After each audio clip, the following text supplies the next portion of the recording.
என்னடா இவ்வளோ பெரிய ஒரு பழியை தூக்கி விஜய் மேல போட்டாலும் மக்கள் விஜய் கூடவே நிக்கிறாங்க. எத்தனை சோதனைகள் எத்தனை வேதனைகள் நீங்க கொடுத்தாலும் இந்த திமுக நாளையோ இல்ல இந்த பாஜக நாளையோ இல்ல இந்த மற்ற பலர் நாளையோ இல்ல எந்த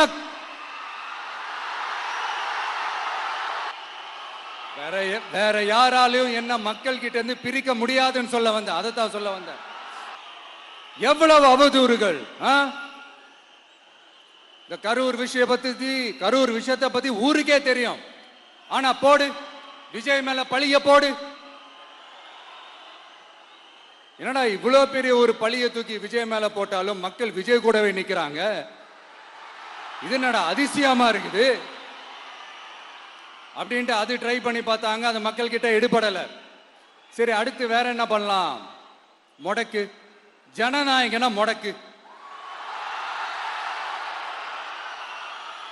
படத்தை முடக்கினா கொஞ்சம் பையன் கொஞ்சம் டிஸ்டர்ப் ஆயிடுவான்.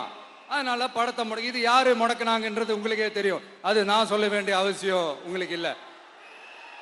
ஆனா இவன் படத்தை முடக்கினாலும் அவன் பாட்டுக்கு அதை கண்டுக்காம அவன் பாட்டுக்கு வேலையை பார்த்துட்டு போயிட்டே இருக்கான். அதுவும் எடுபடலை. சரி, அடுத்து வேற என்ன பண்ணலாம்? போடு, எஸ்ஓபின்னு ஒண்ணு போடு.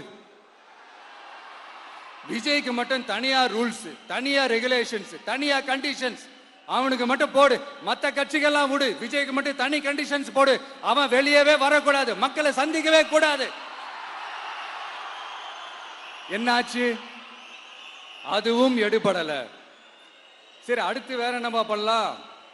நம்மளை சுத்தி இருக்கிறவங்கள வச்சு, அதாவது இத்தனை வருஷமா வெயிட் பண்ணி இப்போ எலெக்ஷனுக்கு 30 நாளைக்கு முன்னாடி கரெக்டா அந்த டைம் பார்த்து ஒரு அவதூறு பரப்ப வேண்டியது. அது என்னன்னு உங்களுக்கே தெரியும்.